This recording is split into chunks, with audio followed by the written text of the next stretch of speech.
Hi everyone, this is Jonathan here from Gamers and Goths, and it's 2026, snowstorm's coming, so I figured today would be a perfect day to finally get back into the groove and take a look here at CthulhuTech, The Shadow War.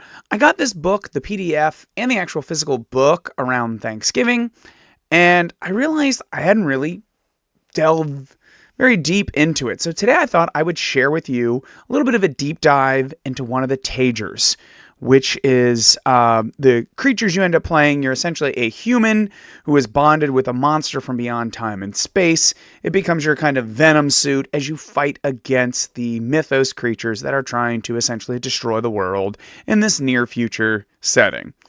Tons of fun. So let's go ahead and get into it. Here we go. If you can see here, the book's kind of not a standard size. It's actually really kind of built to be read on your iPad. And, it's 2026. Where are you reading your books mostly? All right, let's scroll down here and figure out where we have to go. Symbiotes, Tager, Phantom, 326. Let me go to the side here, type in 326. Boom. There we are. Okay. So starting here with the Phantom. All right. In the first edition, the Phantom was kind of just like the generic Tager, but they've kind of redesigned it to kind of be the defense build.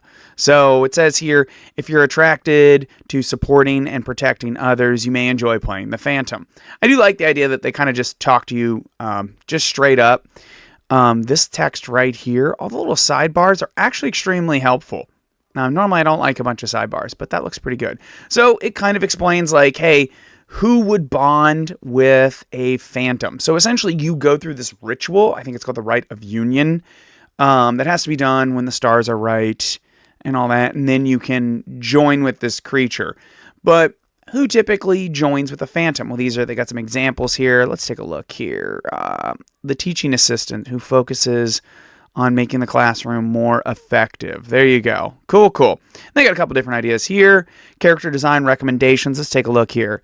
The physique attribute is useful for helping you position and engaging. The tenacity attribute is useful for helping you endure harm, which we'll talk about here, because that's kind of what the Phantom does, is it takes the hits and deals them out. The safe house specialization for the law and crime skill helps you find bolt holes in an emergency. So there you go. It kind of gives you just the way to kind of fulfill the archetype. Let's move on. All right. Here is the Phantom. And like I said, in first edition, it was kind of really presented, at least from what I remember. If I'm wrong and you know better, go ahead, drop a comment. Tell me, Jonathan, you have no idea what you're talking about. You're getting too old. You don't remember the first edition very well. So here we go. Very much Guyver vibes here, which did help inspire the game, but looks like a biomechanical suit. I really love this art.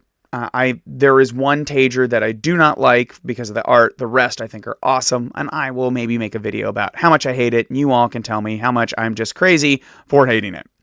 All right, so they talk about just kind of different aspects of the symbiote here. It's nearly impossible to describe the world of the Phantom symbiote, where there are a fundamental force, a silent fixed point in the universe. They tend to what can be best described as metamorphosis of the stars. Phantoms are agents of order with a strong urge to shepherd things in their care. Sorry guys, I'm getting old, can't read it, and I don't want to zoom in too much, so you get a whole kind of look at the page. So, I like this. Fixed point. That is a huge part of kind of the build. There is, let's scroll down here. Do they have it next? They don't. Okay, before I let me zoom up real quick. Their kind of like main ability right here is Inertial. So essentially you just plant your feet and you get to do that Superman move, where he like just stands there and the truck just folds around him. That's what you can do. That's their cool special ability. And if things are coming at you really fast, they take damage and you endure a little bit of it. You're going to get hurt too. Like, don't get me wrong. But still pretty cool. Let's back up real quick. I love this part. Headspace. So you've bonded with a creature from beyond time and space, and you control it. You've become one creature, so it influences your behavior. Does it control you? Probably not, unless your game master has other plans. But I like they have examples of like how it might change you. So let's look. Not just a friend or pack mate, you're actually involved in their lives. Of those, hold on.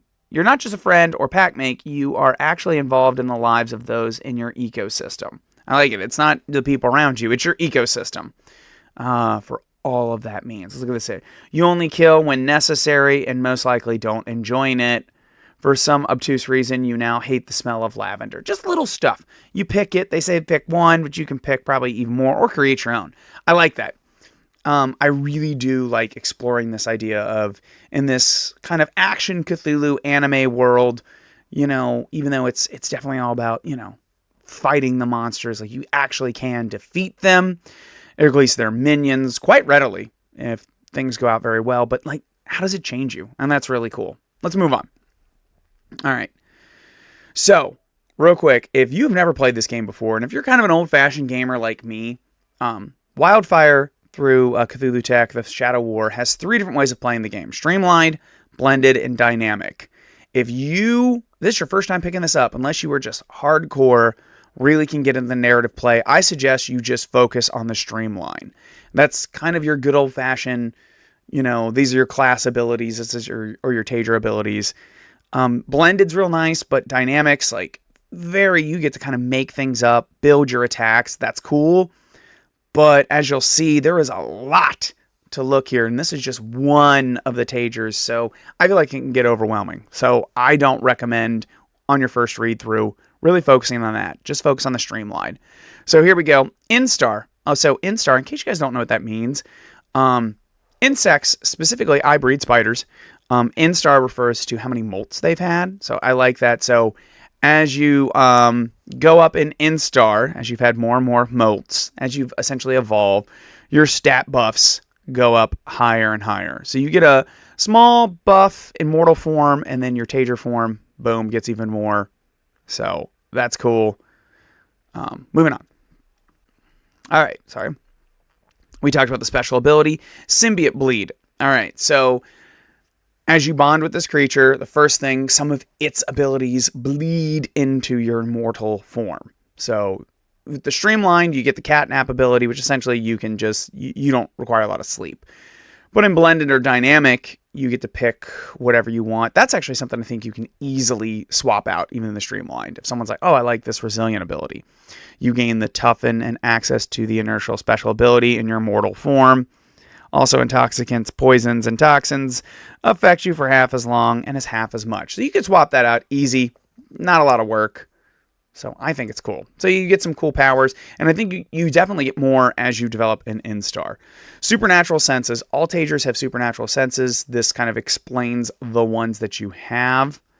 So you got life sense, there's its range, night vision, and penetral sense. If you want all the supernatural senses, I believe it's the Whisper is very much the recon character. I'll do a whole video about them because I both love and hate them because they tend to be, at least in previous edition, very fragile, but they have all the cool stuff. Mobility, all your special movement abilities. So this is how quickly you run, swim, climb up walls, jumping, all that stuff. All right, sustain. So here we go. We've got your armor.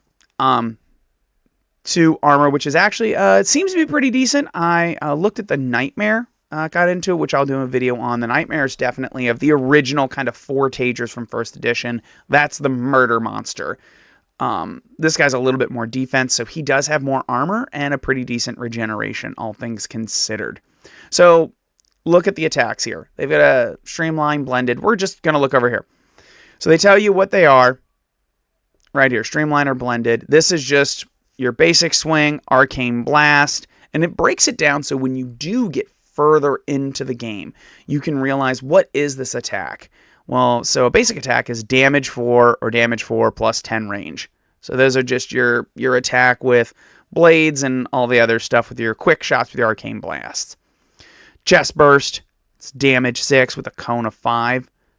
Galvanize, so regeneration 5 burst. So it's really cool. tells you how your basic stuff is set up so that when you want to really play with the system, you have an idea, a starting point. But it's overwhelming if you're just kind of looking at this. Like, we've already gone through a couple of pages, and if you don't know what you're looking at, it's very overwhelming. Let's take a look here. Stonewall.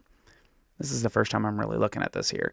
Using the blades which emerge from your palms and forearms, you stab and rake enemies, forcing them to focus on you. So there you go. You get to attack multiple targets because it's damage 8. So in regards to health, characters, I think, have their physique plus their tenacity. Players get it times 3 because you got 3 different like wound levels. Mooks, they just have the first level. They have healthy, dead.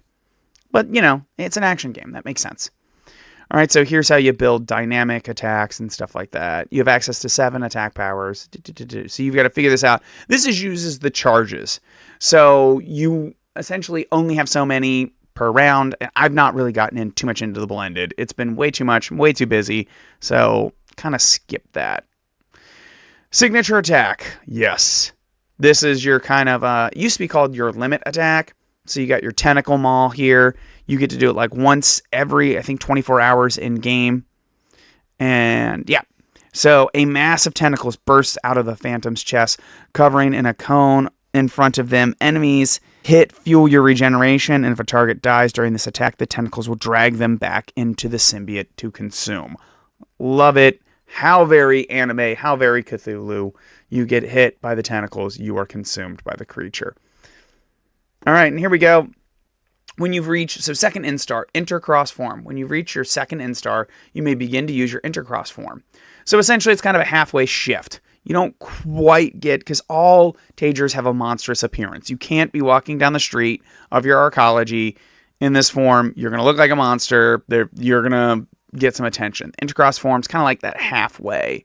Throw your hoodie up, whatever you got to do. But it's a nice way to kind of not go full on. Here is like if you get deeper into the system, it kind of breaks down the steps. So you're playing the blended or the avant-garde system. So the first thing you got to do is like figure out what you're doing, initiate a close attack. All right, what is the core attack? What does it cost? How much damage is it going to do? Is it hit and run? You've got to go through the steps.